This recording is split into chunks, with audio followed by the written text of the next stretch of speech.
2008 সাল মুম্বাই থেকে একটু দূরে মালেগাঁওতে বিস্ফোরণ, 6 জন মারা যায়, অনেকে আহত। এবারে বিস্ফোরণ ঘটলো কিভাবে, কোথা থেকে? আইইডি বিস্ফোরণ। এই বিস্ফোরণের সঙ্গে জড়িত কারা, এনআইএ তদন্তে নামলো। মূল অভিযুক্ত হিসেবে 7 জনকে চিহ্নিত করা হলো। তাদের মধ্যে একজন বিজেপির প্রাক্তন সাংসদ সাধ্বী প্রজ্ঞা। এই 7 জনকে অভিযুক্ত ধরে নিয়ে কেস চলল। 2008 আর এটা 2025, 17 বছর পর এনআইএ আদালত জানিয়ে দিল এই 7 জন মালেগাঁও বিস্ফোরণের সঙ্গে যুক্ত নয়। এই 7 জনকে বেকসুর খালাস করে দেওয়া হোক। শ্রীকান্ত পুরোহিত এবং সাধ্বী প্রজ্ঞা, যার কথা বলছিলাম একটু আগেই, এদের বিরুদ্ধে কোনো প্রমাণ নাকি আদালত পায়নি।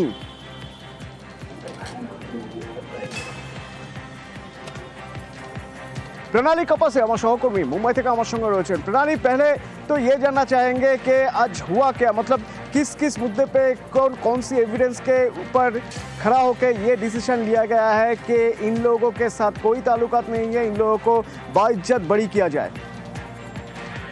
जी देखिए, पिछले 17 सालों से ये केस लड़ा जा रहा है। एनआईए की तरफ ये केस जो है वो दिया गया था और 17 सालों में इस पूरे मामले में जो सबूत रखे गए थे वो सबूत इन सभी 7 आरोपियों को दोषी करार देने के लिए मजबूत नहीं थे।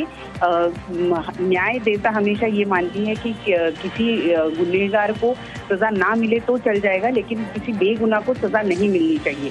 तो इस मामले में जो सबूत थे वो सबूत पूरे नहीं थे, पुख्ता नहीं थे, और यही वजह रही कि इन 7 आरोपियों को बाइज्जत बरी कर दिया गया है।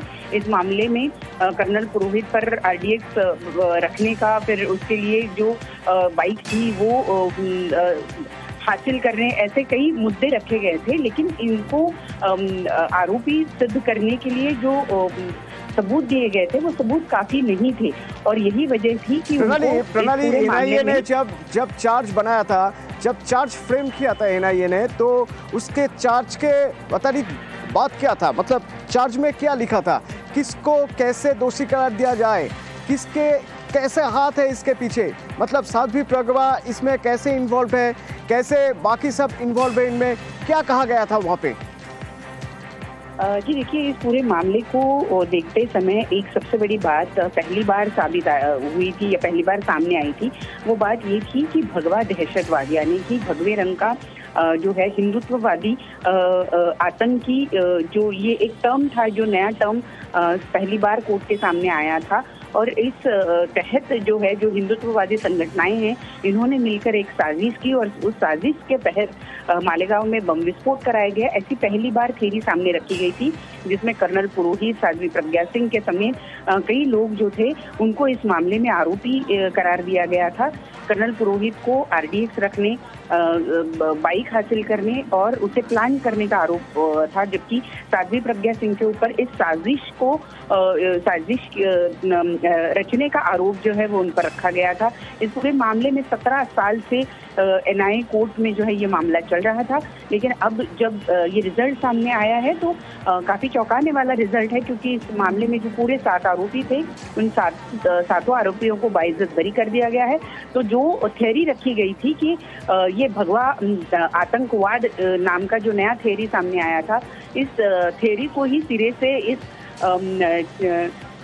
जो अभी फैसला आया है उसने नकार दिया है। इस थ्योरी को कोई पुष्टिकरण नहीं किया जा सकता, इस थ्योरी का कोई पुष्टिकरण नहीं किया जा सकता है, क्योंकि अब कोर्ट ने बता दिया है कि जो भी एविडेंस है, इस एविडेंस से ये साबित नहीं होता है कि इन लोगों को दोषी करार दिया जाए।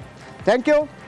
तो এবার একবার শুনে নেওয়া যাক যে আইনজীবী কি বলছেন, যখন এনআইএ বিশেষ আদালত জানিয়ে দিল যে এই 7 জনই বেকসুর খালাস। खारिज कर दिया गया है जो पुरावे उन्होंने दाखिल किए थे, जो एक्यूज के अगेंस्ट में सफिशिएंट नहीं थे, आरडीएक्स नहीं मिला है, ऐसा डिक्लेयर किया गया। भोपाल और फरीदाबाद में नहीं हुई थी, ये बात भी कही गई है। सभी की जो सेक्शन थी उसके सैंक्शंस को भी हटा दिया गया है। कौन से ही सेक्शन अनएप्लीकेबल, सिर्फ पॉलिटिकल नरेशन था और कुछ भी नहीं था, और जो आप का जो आतंकवाद का विषय था ऐसा कोई विषय है नहीं, और कोर्ट ने आज साबित कर दिया है कि 17 साल के बाद कि ये कोई घटना इन लोगों से की गई नहीं है। लेकिन कोर्ट ने ये कहते हुए ये भी कहा है कि ये जो 7 एक्यूज कोर्ट के सामने थे, इनके खिलाफ कोई भी स्ट्रांग एविडेंस जो चेन ऑफ सर्कमस्टेंस है वो प्रोड्यूस करने में प्रूव नहीं कर पाई। तो कोर्ट ने ये कहा कि अभिनव भारत का जो कनेक्शन प्रोसिक्यूशन ने जोड़ने की कोशिश किया है, तो अभिनव भारत जरूर था, उसके ऑफिस बेरर थे, लेकिन उसमें का कोई फंड यह टेरर एक्टिविटीज के लिए यूज किया है, ऐसा कोई प्रोसिक्यूशन प्रूव नहीं कर पाई, ऐसे कोर्ट ने कहा है। और इस इंसिडेंट की वजह से जो लोग गए हैं, जिनका नुकसान हुआ है विक्टिम्स का, वो डेफिनेटली पूरा नहीं हो सकता, भर के नहीं, लेकिन 2 लाख रुपए हर डिसीज के फैमिली को देने को कहा है और हर इंजर्ड के फैमिली को 50,000 रुपए देने का कोर्ट ने डायरेक्शन दिया है।